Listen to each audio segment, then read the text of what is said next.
Hey, your friendly neighborhood geek here doing another 80s horror movie review. This time on Cellar Dweller from 1987. I believe Video Dead. The Video Dead also came out in 1987. The Shape of Nightmares to Come. Interesting.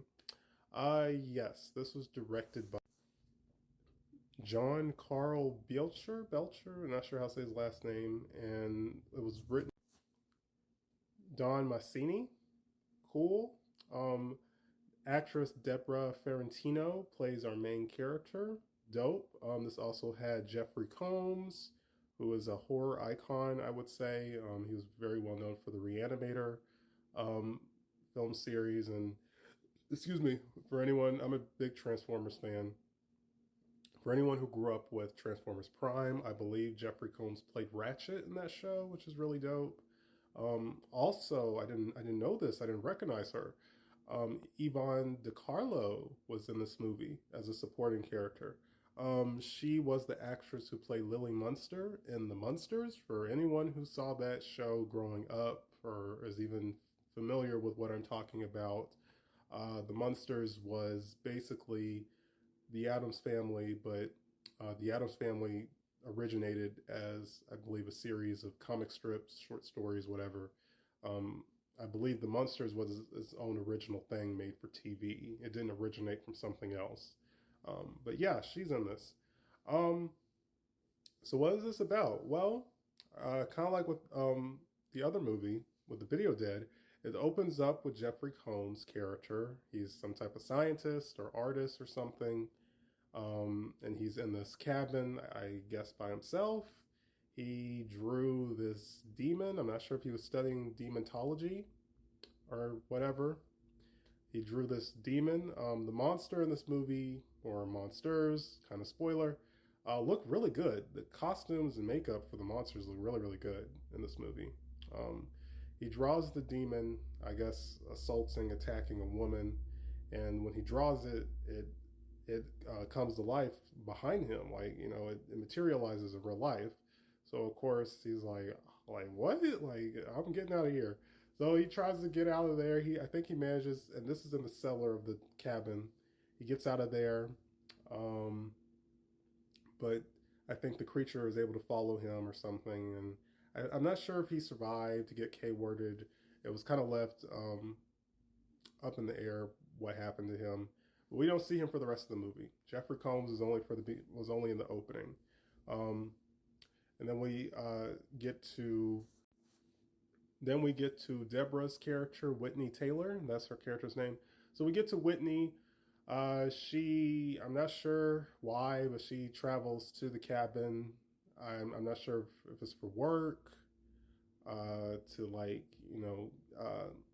to find inspiration. I believe she's an artist, comic book artist, which is kind of cool. Yeah, it's pretty cool that our main character is like, that's a profession that's not really touched upon, in my opinion, in certain horror um, media. And outside of, like, I know, I think The Haunting Hour, Oral Stein's The Haunting Hour did an episode like that, and I think Are You Afraid of the Dark did an episode like that. And Goosebumps did an episode like that, surrounding around comic books. You know, that's really cool. But like, as far as the movie goes, we haven't really seen that. So I'm not sure if she's traveling there for inspiration or to find creativity. If there's a particular reason, I don't remember, because as much as I like this movie, I kind of just had it on in the background, honestly. But I saw most of it. Um, Now, Yvonne DiCarlo's character, I think, turned the cabin into like a bed and breakfast, sort of. So there's other tenants, other people who are at this cabin when she gets there. There's an actor. There's maybe someone who's like a musician or something. That she has a rival. There's another person that she went to school with who's kind of like her rival. And there's another lady. I forgot what her profession was. So we got all these really interesting, talented people in this house, which is pretty cool, with this cabin. Um, I'm not sure if she starts to have like weird, vivid dreams, but she ends up coming across the cellar, and she ends up discovering, Jeffrey Combs' character, his work, and she's like, oh yeah, he was the famous such and such, a famous such and such, and he went missing, and no one knows what happened to him. That she finds, like I said, the drawings, and I'm not sure if she redraws them herself, but that ends up summoning the demon creature. Um, so yeah, once she unleashes the evil, a lot of chaos, a lot of crazy stuff starts happening. Of course, people I think get picked off or possibly turn into creatures. Kind of a spoiler. Kind of, I guess it's kind of spoilery. So the ending, it ends kind of weirdly. The ending, honestly, the ending is kind of a blur for me. But I remember it was like this kind of plot twist that was like really just out of left field. So when you see it for yourself, you all can decipher what your feelings are on the ending. Um, Again, it's fun. It has an interesting premise, an interesting plot. The cast all had really good chemistry. I like the idea of all these interesting people in the cabin, and then we have this one person unleash this super powerful, dangerous evil, and all hell breaks loose. I just think that's a fun idea. That's a fun concept. Yeah, our main actress, she did a good job.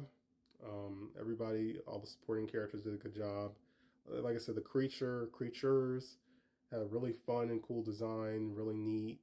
Um, you know, it was a good movie. It was cool. You can watch it on YouTube for free. A handful of these '80s movies are on YouTube.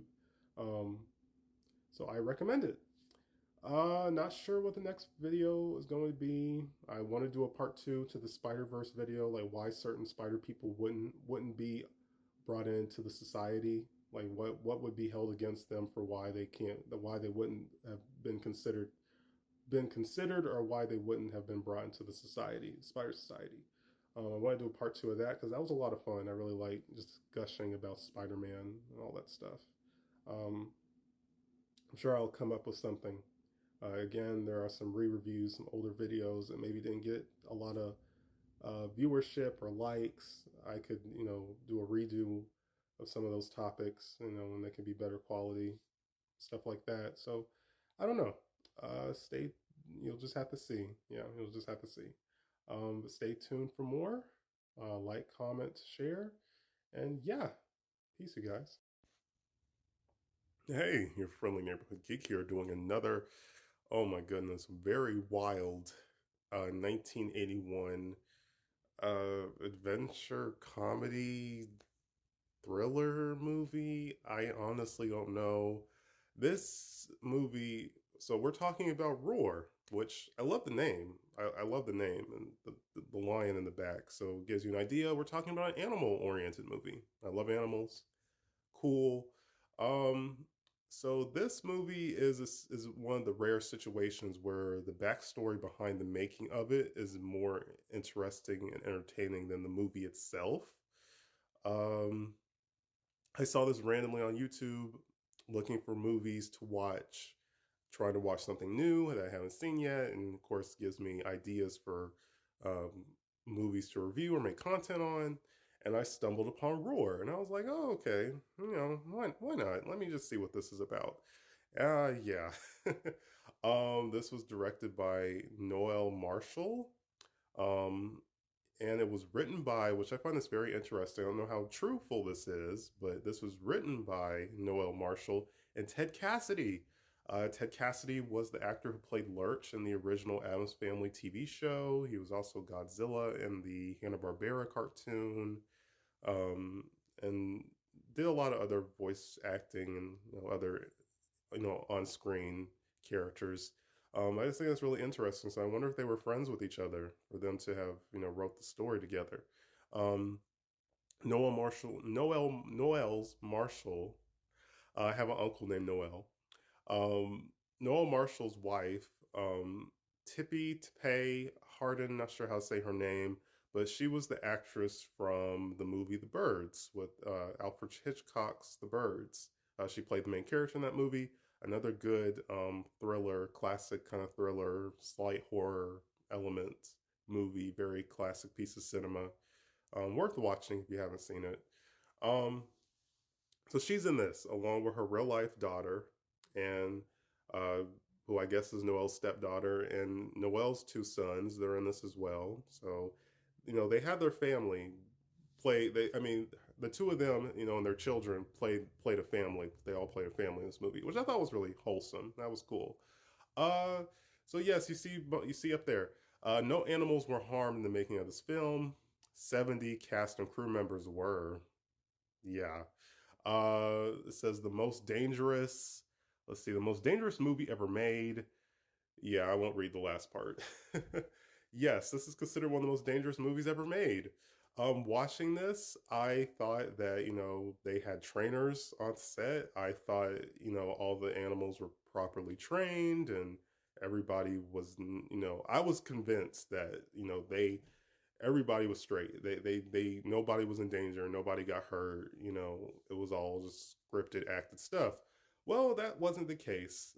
So supposedly the main core I'm not sure what the word I want to use is the main what they were trying to convey with this movie, like what was the message they were trying to send to the audience, was to protect nature and not be negligent about wildlife and stuff like that.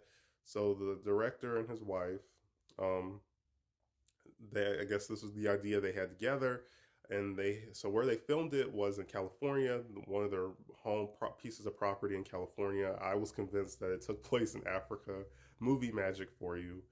Um, so yeah, they had adopted all these animals. We see other animals in the movie, like elephants, ostriches, I think giraffes.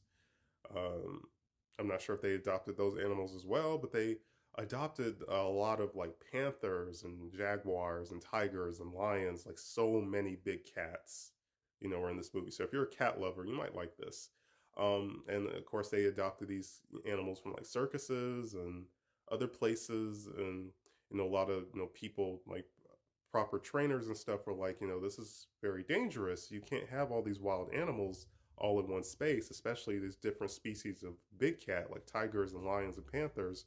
You can't have them all in this house or all in this just one location where they could multiply, or they could try to k-word each other, and become a danger to the people on set and stuff like that. So the injuries we see people get on screen, those really happen. There was someone who had to get uh, like 30, 40 stitches in their head or something. And it's a lot of crazy stuff. There are some other videos on YouTube, and I think it's kind of like a small documentary that, would give you a better analysis than I can, but I'm just kind of giving you like the basics. So like I said, um, so what is the movie actually about? So our main character, who is played by the director Noel, um, he, I'm not sure what his character. Honestly, I don't remember. Like, yeah, I honestly don't. I'm sorry, y'all. I do not remember honestly what his character was. Like, that's how all over the place the script is. That's how all over the place it is. But maybe he's like some nature person. His family, so his wife and the three children, coming from Chicago to come see him, see how the progress is going, and just to visit or whatever. They somehow get separated, so the family is trapped in the house with all the animals, and he and another associate African man are trying to get back, and they're also getting into some situations with animals on their way to trying to reunite with his family. Um, so yeah, I mean, we just see the characters just running around, evading the animals. Um, I don't know. I At first, before knowing all the history behind this movie, seeing them be like, taking a bath with the lion, or you know, eating with the lions, or just being around the lions, like to the point where you could like with a dog, like with a big dog or something, and you have your dog like just sitting next to you, laying next to you, or standing next to you, and you can put your hand and pet your dog. Like that's how close they were to these animals, to these wild animals. And I was like, oh wow, that's kind of like a blessing, a dream come true to be able to be that close with an animal that you could really only see at the zoo, or maybe if you were able to go to Africa and see them, from a distance, um, or through TV, but to actually be able to physically interact with them and pet them and touch them, like I was like, oh man, that would be such an awesome, that would have been such an awesome experience. And then I found out, all the behind the scenes stuff. So yeah, production was kind of a mess. Filming was kind of all over the place. Like I said, they have a core story, they have a core script, but the execution, I'm not sure how many professional actors outside of his wife were, you know, in the movie. It just came off just like I said, all over the place. Like literally something you would just kind of have playing in the background. Honestly, um, to my knowledge, I don't think anyone dies. Maybe like one bad person, one bad character gets K-worded, I think. But our main character is able to reunite with his family. They weren't harmed. So that's cool. So, I mean, we do get a happy ending. But again, it's just like, it's insane that a movie like this was made. Um, Off topic, there's another movie. It's not related to Roar. There's another movie. I gotta see if I can find it. That was banned. I think it was filmed in Australia. It's an Australian movie. It was banned for many, many years. And it was lost. It was a lost film at one point. Where one of the characters, we see them actually K-word kangaroos on screen. Um, which I mean, I was a pet owner. I had birds, a turtle, and hermit crabs, but I'm an animal lover. So yeah, I'm totally against animal cruelty, animal violence. So to see that on screen would be kind of hard to sit through, honestly. So if I can find that movie, I might talk about it, I might review it, talk about something super obscure and controversial. But yeah, I mean, if you're interested, it's on YouTube. Knock yourself out. Again, just something you kind of have playing in the background. Go give Roar a watch if you want. Peace, you guys. Hey, your friendly neighborhood geek here doing another horror movie review. I apologize, I've been busy this week, so I haven't really been able to upload on my typical video schedule, whatever. um, I see there is an update with the whole situation with TikTok. Hopefully things work out. It would really suck if TikTok got banned in the US. So all my lovely followers, you can follow me on Instagram, follow me on YouTube. I believe the links are in my description. So yeah, I'll check on that. But yes, we are talking about Ticks, directed by Tony Randall. Um, I think I'm familiar with him. I think yeah, he's directed some other well-known movies. I'm not entirely sure. This stars Rosalind Allen, Amy Dorenz, and Peter Solari. Probably don't know who any of those people are. I honestly didn't recognize them either. But you may know Seth Green and Alfonso Riera. Um, Seth Green being one of the co-creators of Robot Chicken. He's also the voice of Chris and Chris Griffin on Family Guy, and he was in the second live-action Scooby-Doo movie as Velma's love interest, Patrick, and he's been in a crap ton of stuff. And I just learned recently, phone on vibrate. I just learned recently that he's 50. Wow, I cannot believe Seth Green is 50 years old. He does not look 50. But yeah, he's been in the business for a long time. And he was also in the original Stephen King's It, the mini TV miniseries. Of course, Alfonso Riera, however you say his last name, was Carlton on Fresh Prince, and he's been a whole bunch of other stuff, hosted shows and game shows and all that type of stuff. So those are like really the only two people I recognize. A couple other familiar faces, but so what is this about? Well, We have a group of troubled teens who go on basically go, I guess, like camping for a week with these two social workers. Um, one of the social workers, his daughter, she's a part of the group, but I guess she's like just helping out. I don't think she has any like issues or anything. Um, so really, Seth Green, because it opens up with his character. So technically, Seth Green's character is kind of the main character. Everybody else is kind of the supporting character. So like I said, everyone kind of has some trauma to a degree. I won't go into detail what exactly Seth's trauma is or his character's trauma. Um, so yeah, they go to this forest slash nature park. Well, I guess not nature park, but camping campsite, whatever. And we find out that the area is also being occupied by a businessman who has his own drug business, so to speak. Kind of a spoiler. I believe he's growing weed. I think, and well, I'm assuming some of it is criminal activity and some of it isn't, but uh, him and his assistant, so to speak, check up on them and just stop by and see how they're doing, which is kind of suspect. And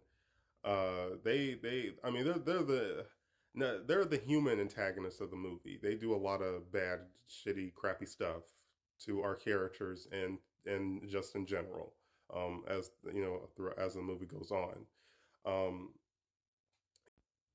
So our two antagonists are like, anybody who's trying to steal from them, they'll K word them on sight or whatever. Um yeah, Alfonso's character, of course, that this movie follows the horror trope as the black person always gets K worded. Again, kind of a spoiler, but he really gets done dirty in this movie. Um Again, kind of spoilerish, but this came out in '93, so I mean it's 20-year-old movie.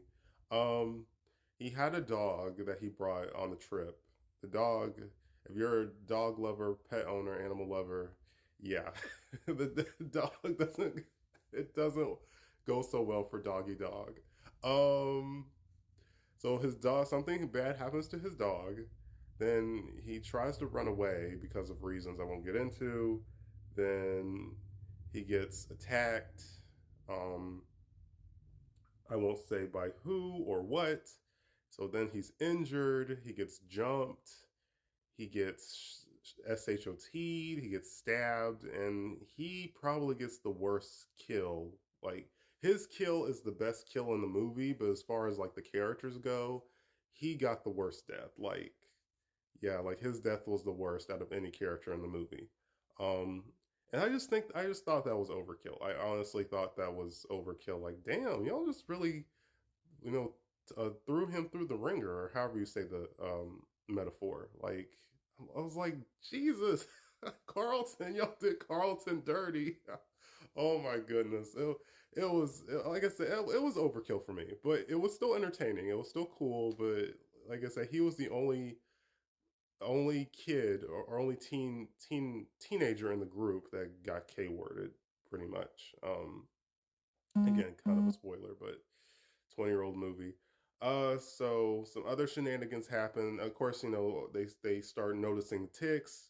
Like I said, they end up taking Carlton's dog or Alfonso's dog to the vet, and the vet, finds this giant overly sized tick inside the dog. So we now know what the cause of death was. Um, Other shenanigans happen.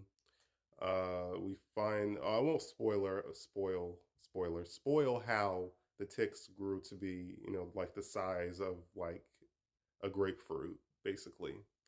Um, so then, our characters find out that the antagonist characters, you know, what kind of people they were and what they've done, and they're kind of, all that stuff, plot twist type of stuff. So then we kind of get a final battle. Like we're all stuck. Everyone's trapped in this, uh, like in this cabin.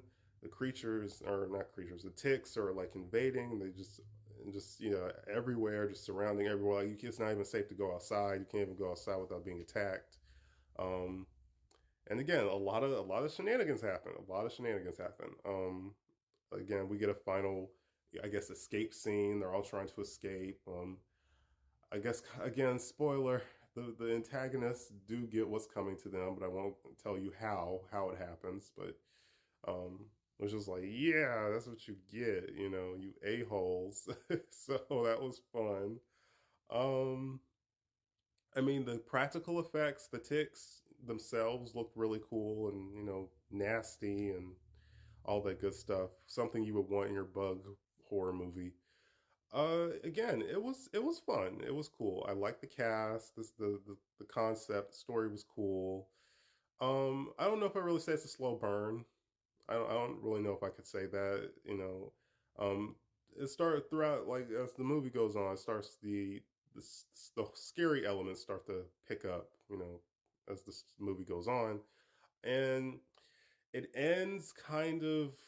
I don't know if I really care for the ending. Like, I would have liked if it ended with like 2 days later. Like, it doesn't end with like I keep saying like a lot. It doesn't end with our characters, like recovering from the experience from the nightmare.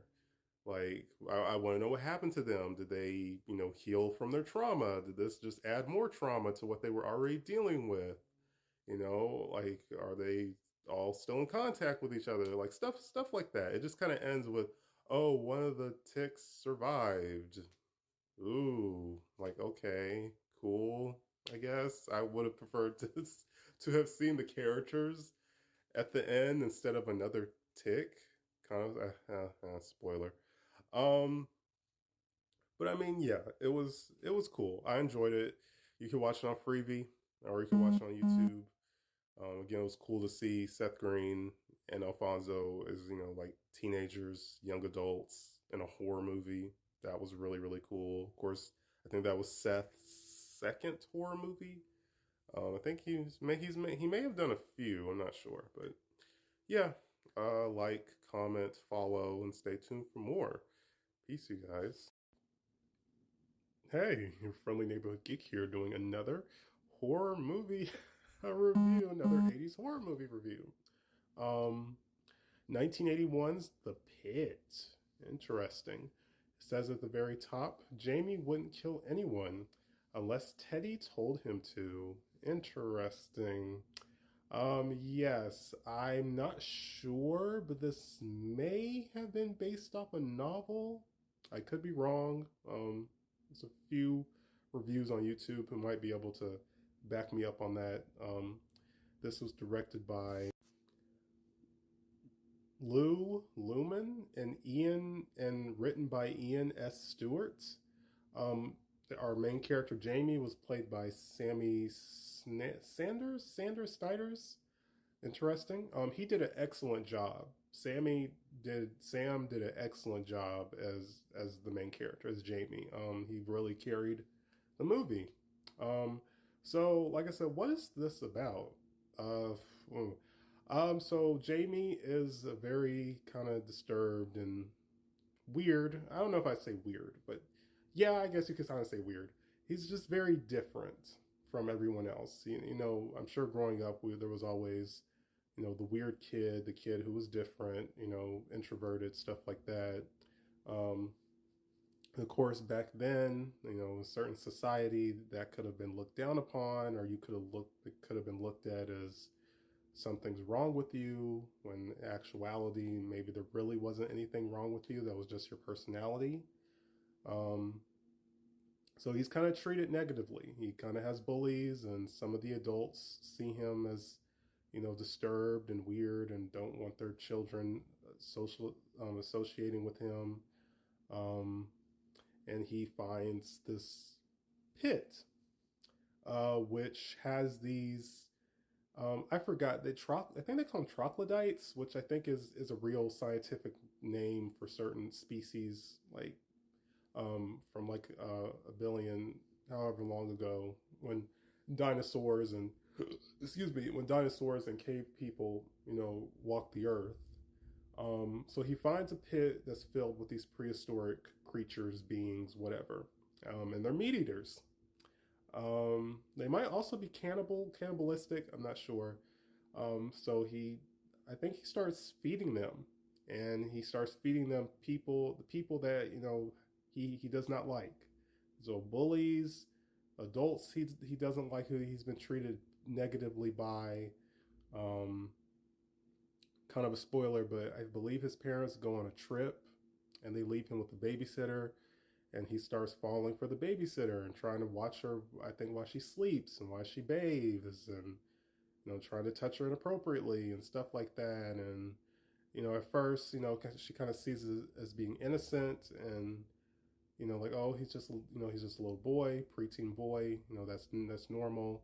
But then she starts to see, things don't seem to be so normal, and the behavior seems to be really, questionable, and really, you know, concerning to her. Um, Kind of a spoiler, but she has a boyfriend, who is nice and kind to Jamie. But Jamie doesn't like that she has a boyfriend, so he tries to get rid of the boyfriend. I'm sure you can figure out how he figures out how to get rid of the boyfriend. I won't tell you how he lures him into the pit, but I'm sure you can figure it out.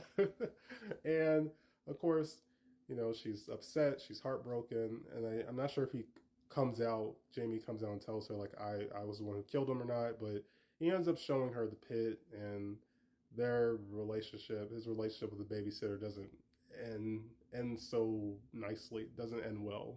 Um, so you see the old looking teddy bear, and maybe I'm not sure those pictures. Maybe he was kind of a spoiler. Maybe he was trying to blackmail the babysitter or something. I can't remember. Um, that'll be for you to watch the movie and discover for yourself.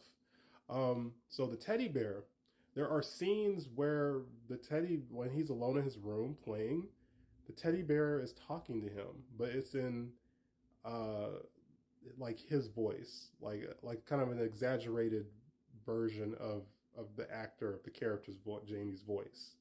Um, so you can look at that two ways.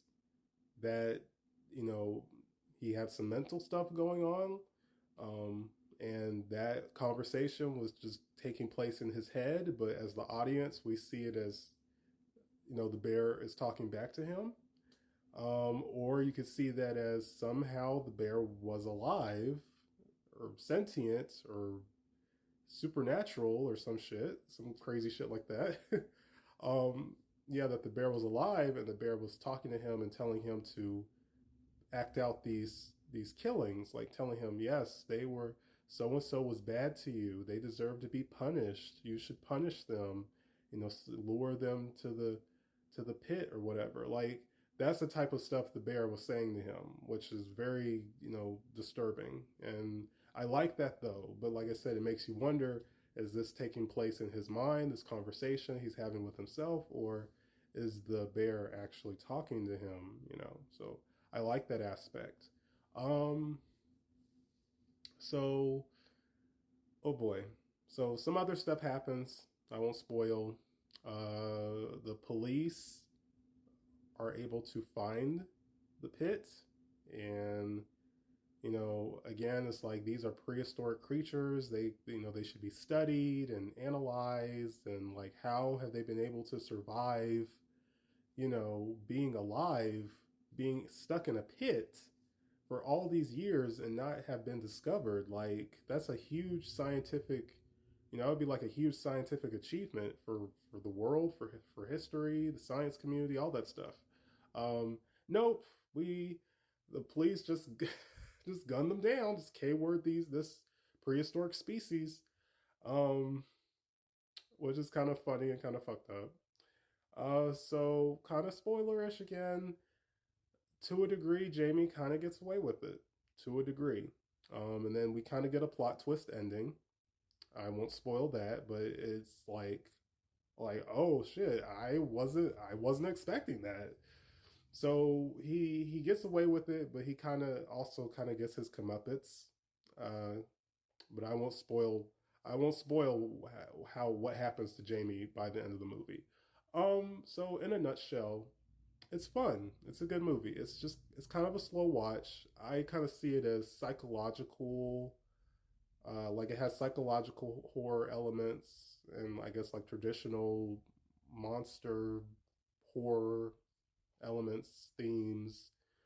It's like a mixture of some different genres, which is cool. I like that. Um, yeah, I believe this is on YouTube for free.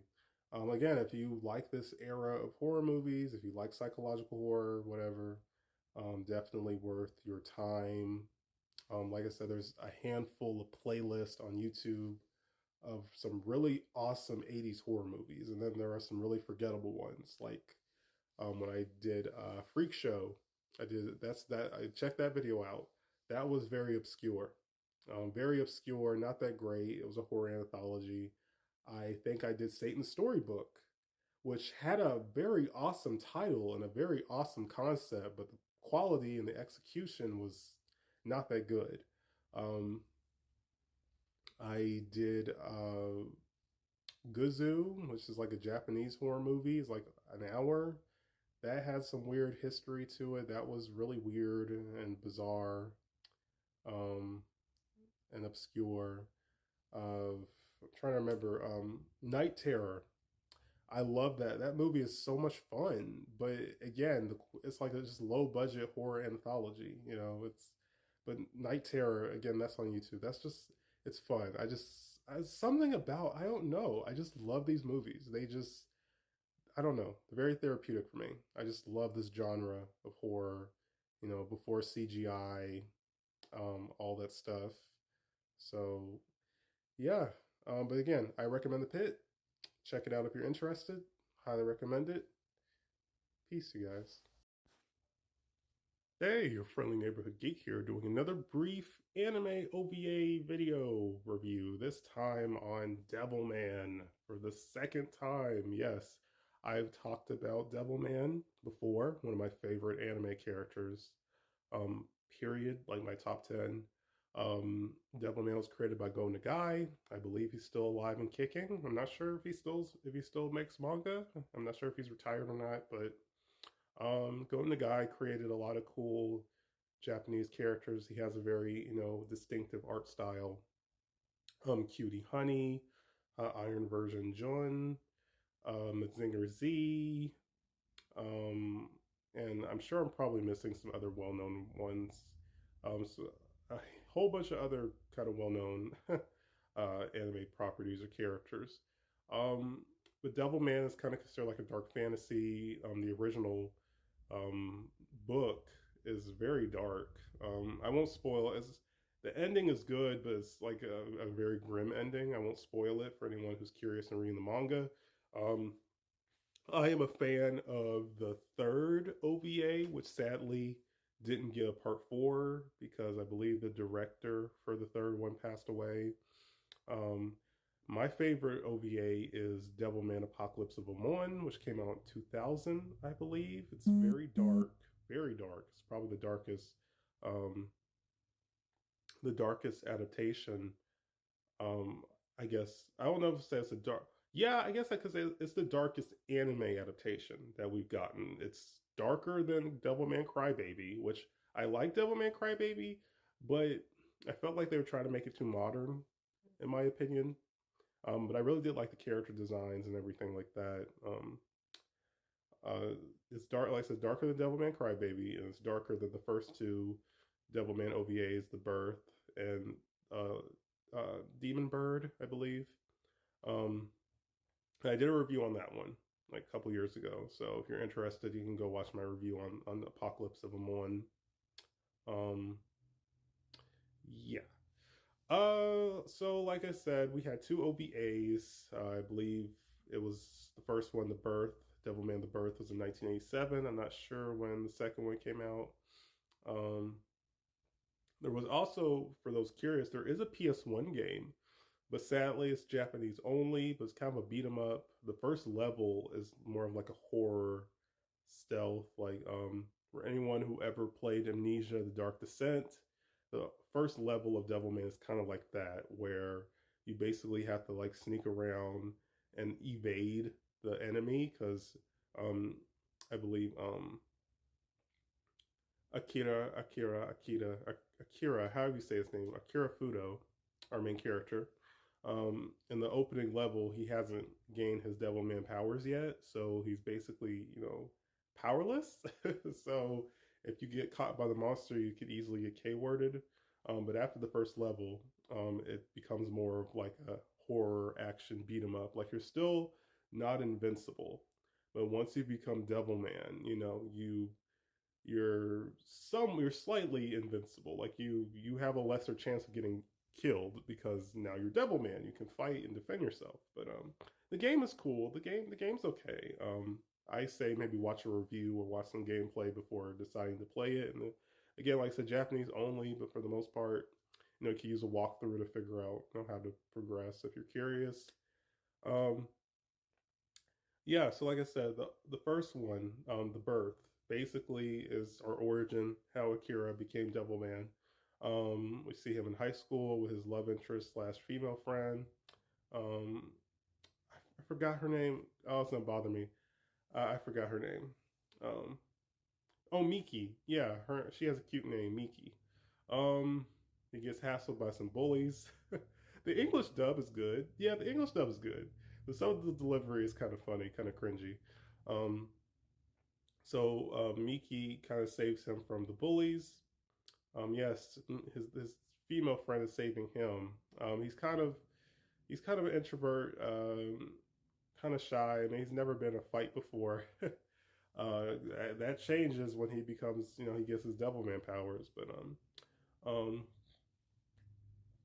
yeah. So his friend Rio um, tries to explain to him like there's a war coming, demons and devils exist, and he just kind of throws all this stuff on Akira, like out of nowhere, and he takes him back to Rio's house, and he has like the skull of a devil or something, and both of them are going to use the skull to um, obtain demonic powers so they could, defend themselves. And the whole demon war scenario does kind of carry over into Amon, Apocalypse of Amon, the third OVA, which is really cool. Um, Seeing the whole town or whole world go into chaos, and that was a spectacle to see. So I don't think it works for Rio. I think it does work for Rio. There's some other stuff with Rio's character. Like he's a main character for a reason, and a lot happens to him. Throughout the series. I won't spoil because that's a huge spoiler. That would kind of ruin. That would, if you knew more about Rio, that would kind of ruin the beginning of the story for you. So I won't spoil anything else about his character. So the ritual may or may not have worked for him, but it worked for Akira. Um, he gained the powers of a powerful demon called Amon, who was a powerful demon warrior. Um, and in the book in the series, and like a synopsis of his character, they say he's a devil with a human heart. Like even though he has the powers to turn into a demon, basically, he's at his core, he's still a human. He still has his humanity. He still tries to fight for the greater good. I mean, he's more of an anti-hero, but still, um, Akira is not a bad person. Um, like I say, he doesn't K-word innocent people. He K-words demons who threaten humanity and stuff like that. Um, so I can't remember if they go to like like a club or something, where all the people are demons in disguise or something. I can't remember, but for anyone who's seen that movie, the first Blade movie, where the guy is taken to the club and the blood, excuse me, the blood comes down from the wall, from the roof ceiling. He finds he finds like, oh shit, everybody here's a vampire, and the Blade shows up and K words all the vampires. It's kind of similar to that. So being attacked by some of the demons, you know, he's able to activate his Devilman powers. You finally see him become Devilman, which looks really awesome in animation. He kicks butt, and yeah, I think that's kind of how it ends. Um, part two, uh, Demon Bird. He's attacked by Serene, who I believe was Amon's romantic partner at some point. So of course she doesn't see him as her partner. She sees him as like an imitation of the real thing. And some other stuff happens. He fights another devil demon character. Some spoilery stuff happens with that other villain that he fights. And part two again is entertaining. Part two, like I said, just a part two of the first one. It's good animation, fight scenes, all that good stuff. The English voice cast did decent. Um, like I said, Devilman is an awesome series. There was also a Devilman Devil Lady series. I'm not sure how many episodes it got. I've only seen a little bit of that. So, female Devilman, if you're into that, yeah, give that a watch. Devilman is such a fun, cool character. It has a very interesting storyline. There's several different series I've read. There was a '70s show which was they were kind of trying to make him more like a superhero, but Go Nagai was still able to however you say it, he was still able to put in those dark themes that the original book had. I actually have a little cartoon, '70s cartoon Devilman minifigure put away somewhere. um, so yeah, so we had the '70s show, Crybaby, the OVAs, Devilman Lady, some crossovers. So yeah, go give Devilman a watch or read. Check it out.